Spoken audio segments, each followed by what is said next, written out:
Hello नमस्कार दोस्तों, आपका स्वागत करता हूं इस यूट्यूब चैनल पर। दोस्तों आज हम लोग रीजनिंग के एक और नए पार्ट को देखने वाले हैं।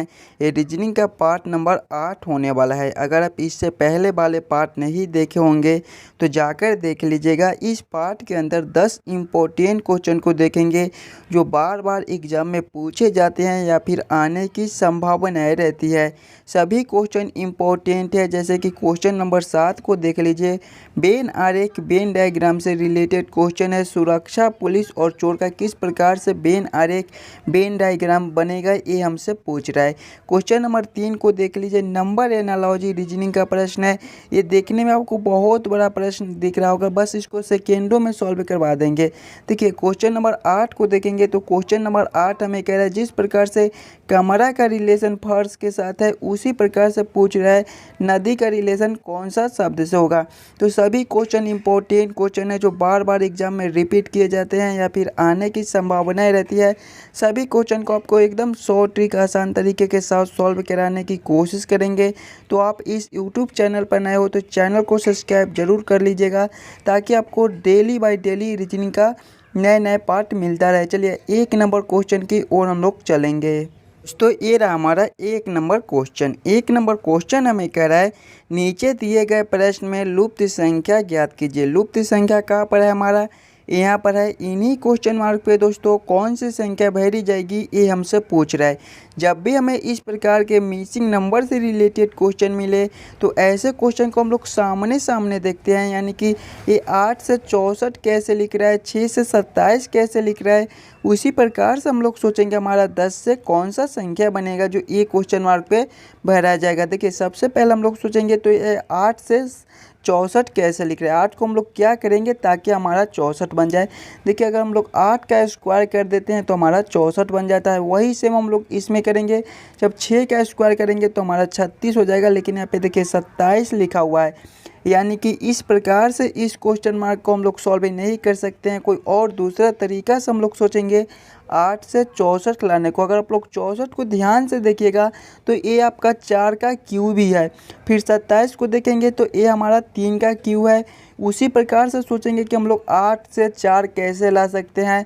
अगर हम लोग 8 में 2 से भाग कर देंगे तो हमारा 4 बन जाएगा और 4 का क्यू करेंगे तो हमारे 64 बन जाएंगे जो कि यहाँ पर लिखा हुआ है। वही सेम हम लोग इसमें करेंगे। हमारा 6 है। 6 में जब 2 से भाग करेंगे तो हमारे 3 हो जाएंगे और जब 3 का क्यू करेंगे तो हमारे 27 हो जाएंगे जो कि यहाँ पर लिखा हुआ है। वही सेम हम लोग 10 के साथ भी करेंगे। पहले 10 में 2 से भाग करेंगे तो हमारे 5 हो जाएंगे और सभी में देखिए क्यू कर दिए थे तो इसमें भी क्यू कर दीजिए। जब 5 का क्यू करेंगे तो हमारा कितना हो जाएगा, 125 हो जाएगा। 125 हमारा कौन सा ऑप्शन में है, ऑप्शन नंबर डी में दिया गया है जो कि हमारे सही उत्तर हो जाएंगे। इस क्वेश्चन मार्क पे दोस्तों हमारे 125 पे रह जाएंगे। क्लियर है। चलिए अगले प्रश्न की ओर हम लोग चलेंगे, क्वेश्चन नंबर 2 की ओर। ये रहा हमारा क्वेश्चन नंबर 2। क्वेश्चन नंबर 2 हमें कह रहा है यदि 8 हज 3 हज 2 बराबर 100 तथा 2 हज 5 हज 4 बराबर 64 हो तो 3 हज 8 हज 5 बराबर क्वेश्चन मार्क। दोस्तों जिस प्रकार से ये 8 3 2 से ये 100 लिख रहा है, 2 5 4 से ये 64 लिख रहा है, उसी प्रकार से हमसे पूछ रहा है 3 8 और 5 से कौन सा संख्या बनेगा जो ये क्वेश्चन मार्क पे भरा जाएगा। जब भी हमें इस प्रकार के प्रश्न मिले तो बस हम यही सोचेंगे कि हम लोग 8 3 और 2 से 100 कैसे ला सकते हैं। देखिए यहाँ पर किसी भी प्रकार का सिंबल दे दे, हज का दे दे, स्टार का दे दे, क्यू का दे दे, जोड़ का दे दे, घटाओ का दे दे, बस हमें ये सोचना है कि हम लोग 8 3 और 2 से 100 कैसे ला सकते हैं। इन्हीं तीनों संख्या को आपस में क्या करेंगे ताकि हमारा 100 बन जाए। अगर हम लोग 100 को ध्यान से देखेंगे तो ये हमारा 10 का स्क्वायर होता है। फिर इसमें 64 है, इसको देखेंगे तो ये हमारा 8 का स्क्वायर होता है। यानी कि अगर हम लोग इन तीनों संख्या से 10 ले आते हैं तो आसानी से हमारा 100 बन जाएगा। देखिए संख्या हमारा 3 8 3 और 2, अगर सभी को आपस में जोड़ेंगे 8 + 3 करेंगे तो हमारे 11 हो जाएंगे। 11 + 2 करेंगे तो हमारे 13 हो जाएंगे। अगर हम लोग 13 में से -3 ऊपर से कर देते हैं तो हमारा 10 बन जाएगा और 10 का स्क्वायर ही हमारा 100 होता है जो कि यहाँ पर लिखा हुआ है। वही सेम हम लोग इसमें करेंगे। पहले सभी संख्या को आपस में जोड़कर 3 माइनस कर देंगे तो संख्या हमारा 2 प्लस 5 प्लस 4 करेंगे तो हमारे कितने हो जाएंगे, 2 प्लस 5 करेंगे तो हमारे 7, 7 प्लस 4 करेंगे तो हमारे 11 हो जाएंगे, और 11 माइनस 3 करेंगे तो हमारे 8 हो जाएंगे, और 8 का स्क्वायर ही हमारा 64 होता है, जो कि यहाँ पर लिखा हुआ है। वही सेम हम लोग इसमें करेंगे, सभी संख्या को आपस में जोड़कर -3 करके स्क्वायर कर देंगे। देखिए संख्या हमारा 3, 3 प्लस 8 करेंगे प्लस 5 करेंगे तो हमारे कितने हो जाएंगे, 3 प्लस 8 हमारा 11 हो जाएगा, 11 प्लस 5 करेंगे तो हमारे कितने हो जाएंगे, 16 हो जाएंगे, 16 माइनस 3 करेंगे तो हमारे 13 हो जाएंगे, और 13 का स्क्वायर हमारा कितना होता है, 13 का स्क्वायर हमारा 169 होता है। 169 हमारा कौन सा ऑप्शन में है, ऑप्शन नंबर डी में दिया गया है, जो कि हमारे सही उत्तर हो जाएंगे। इस क्वेश्चन मार्क पे दोस्तों हमारे 169 बैठे जाएंगे। सभी क्वेश्चन इम्पोर्टेंट क्वेश्चन है, तो पहला वीडियो को रोककर खुद से ज़रूर सॉल्व करने की कोशिश कीजिएगा। चलिए अगले प्रश्न की ओर हम लोग चलेंगे, क्वेश्चन नंबर 3 की ओर। हमारा क्वेश्चन नंबर 3 हमारा नंबर एनालॉजी रीजनिंग का प्रश्न है।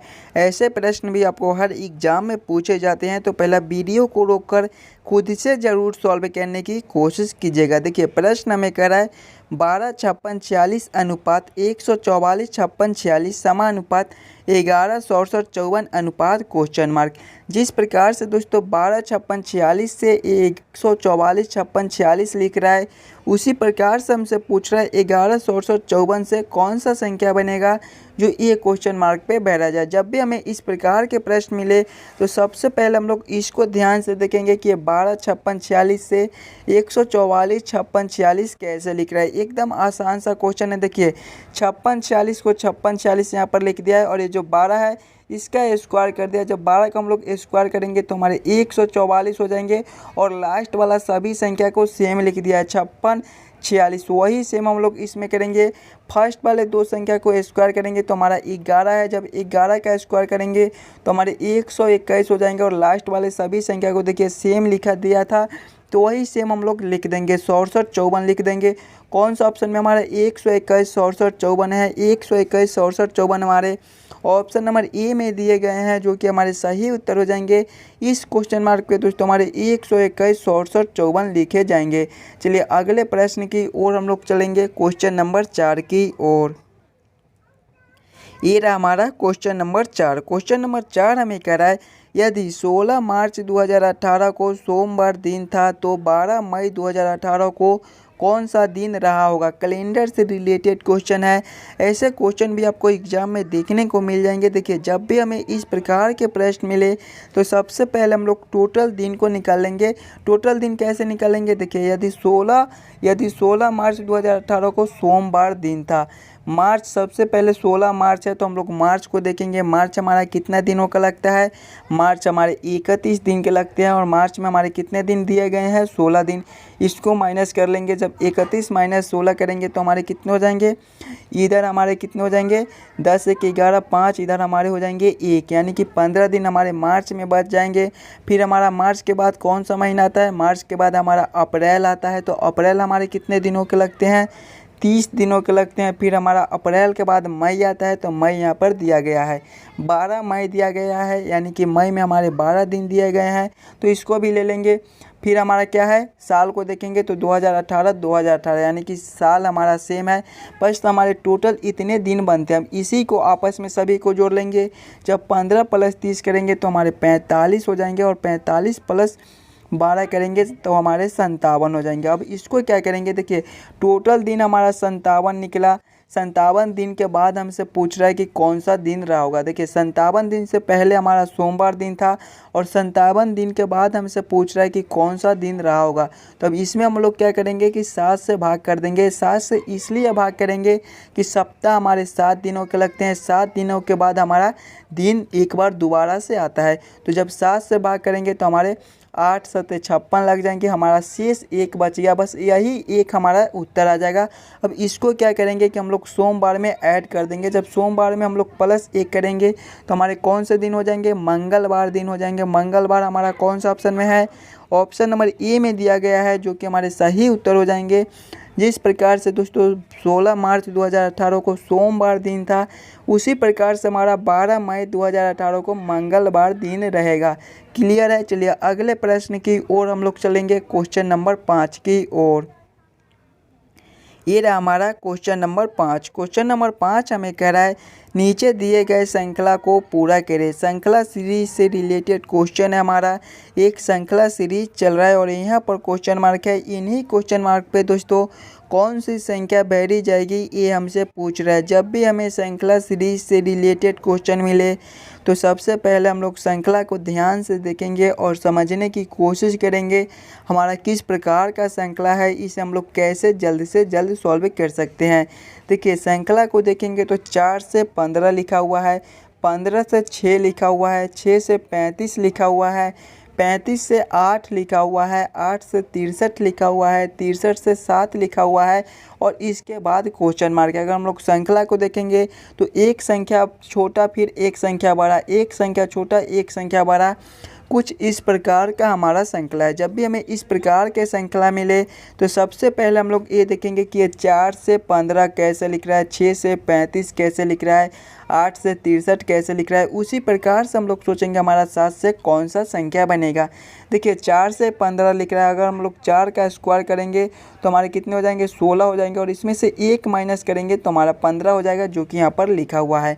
वही फिर देखेंगे तो 6 से 35 लिखा हुआ है, जब हम लोग 6 का स्क्वायर करेंगे तो हमारे 36 हो जाएंगे और माइनस 1 करेंगे तो हमारा 35 हो जाएगा, जो कि यहाँ पर लिखा हुआ है।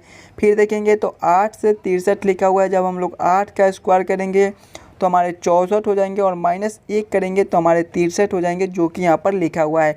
यानी कि जो संख्या है उसका स्क्वायर करके माइनस 1 कर दिया तो यहाँ पर संख्या 7 है।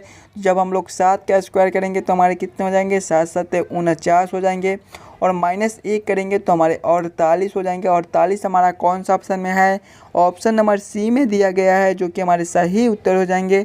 इस क्वेश्चन मार्क पे दोस्तों हमारे 48 बैठे जाएंगे।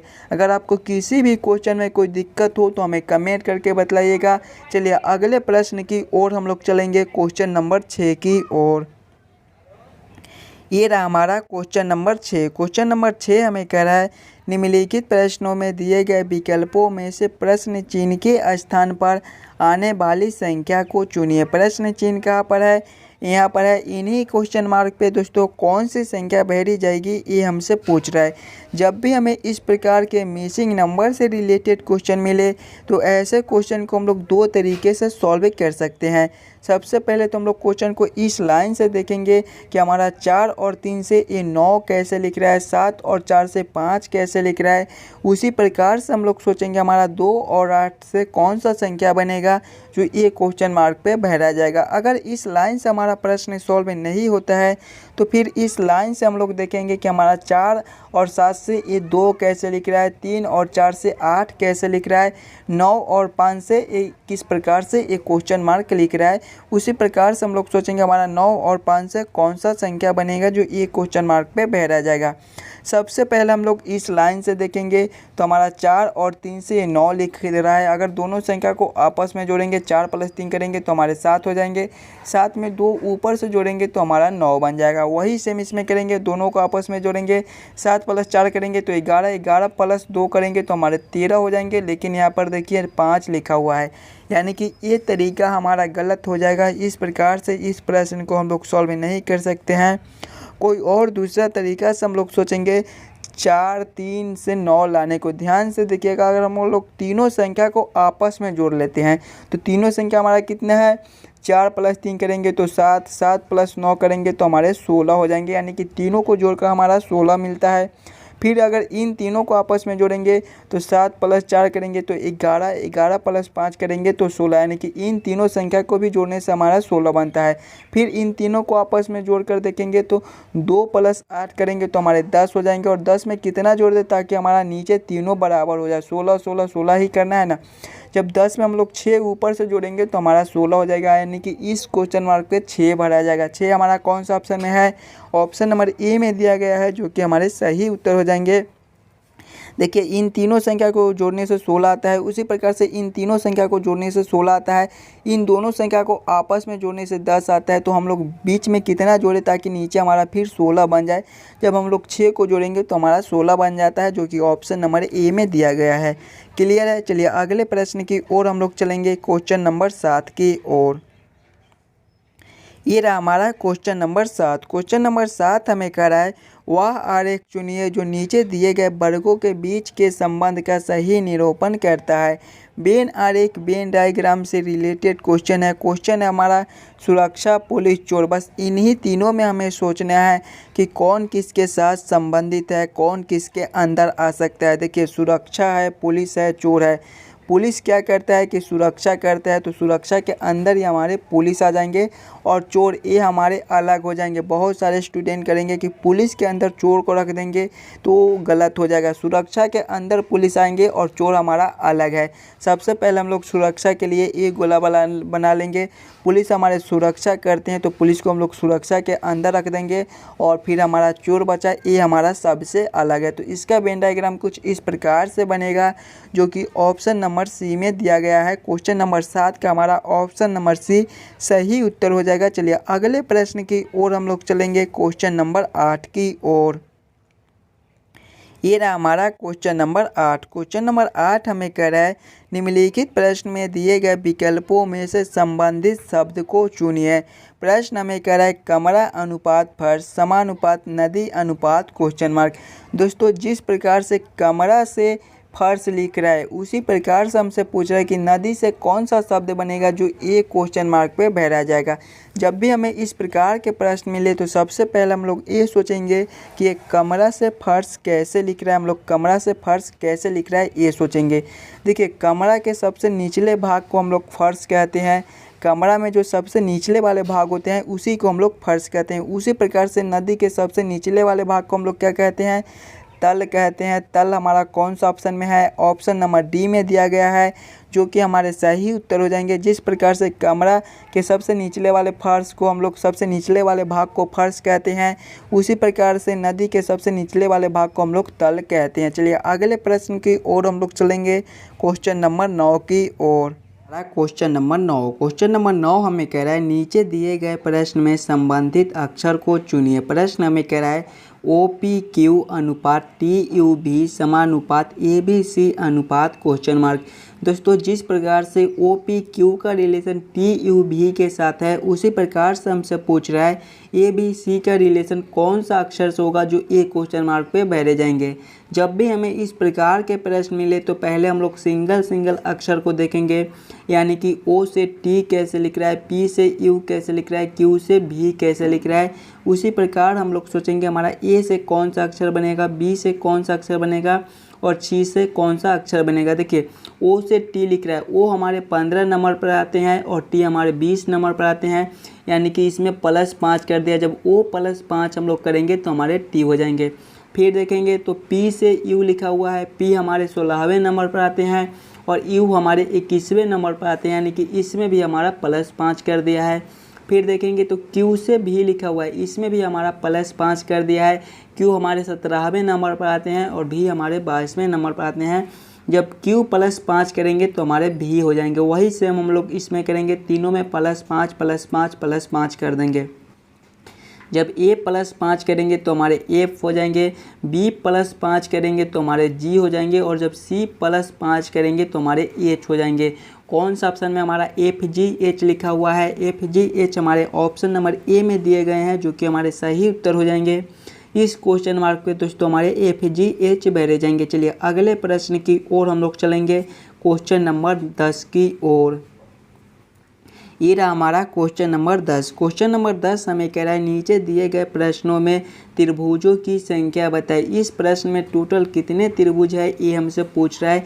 इस आकृति में टोटल कितने त्रिभुज बन रहे हैं ये हमसे पूछ रहा है। जब भी हमें त्रिभुज ट्रायंगल काउंट करने के लिए बोले तो सबसे पहले हम लोग फिगर को ध्यान से देखेंगे और समझेंगे हमारा किस प्रकार का फिगर है, इसमें हम लोग कैसे जल्द से जल्द त्रिभुज काउंट कर सकते हैं। देखिए फिगर को देखेंगे तो हमारा एक ये वाला चतुर्भुज है, बस इसको 90 डिग्री के कोण पे घुमा दिया है। जब भी हमें चतुर्भुज में त्रिभुज काउंट करने के लिए बोले तो हम लोग कौन सा ट्रिक यूज करते हैं, पहले छोटे छोटे खंड को काउंट कर लेंगे। तो इसमें हमारा छोटा छोटा खंड कितना है, एक ए हो जाएगा, दूसरा ए हो जाएगा, तीसरा ए हो जाएगा और चौथा ए हो जाएगा। बस इसमें 2 से गुना कर देंगे, 4 हमारा छोटा छोटा खंड है, 4 गुना 2 करेंगे तो हमारे 8 हो जाएंगे। यानी कि इसमें हमारे 8 त्रिभुज बनते हैं। इस वाले चतुर्भुज में हमारा 8 त्रिभुज बनता है। फिर देखेंगे तो हमारा एक ए वाला त्रिभुज बन जाएगा, ये हमारा 9वां हो जाएगा। एक ए वाला बन जाएगा, ये हमारा 10वां हो जाएगा। और हमारा एक ए वाला बन जाएगा, ये हमारा 11वां हो जाएगा। और एक ए वाला दिख रहा है, ये हमारा 12वां हो जाएगा। यानी कि इस आकृति में हमारे टोटल 12 त्रिभुज बनते हैं। 12 कौन सा ऑप्शन में है, ऑप्शन नंबर बी में दिया गया है, जो कि हमारे सही उत्तर हो जाएंगे। आशा करता हूं दोस्तों आप सभी क्वेश्चन को बढ़िया से समझ गए होंगे। अगर आपको किसी भी क्वेश्चन में कोई दिक्कत हो तो हमें कमेंट करके बतलाइएगा। मिलते हैं आपसे अगले वीडियो में।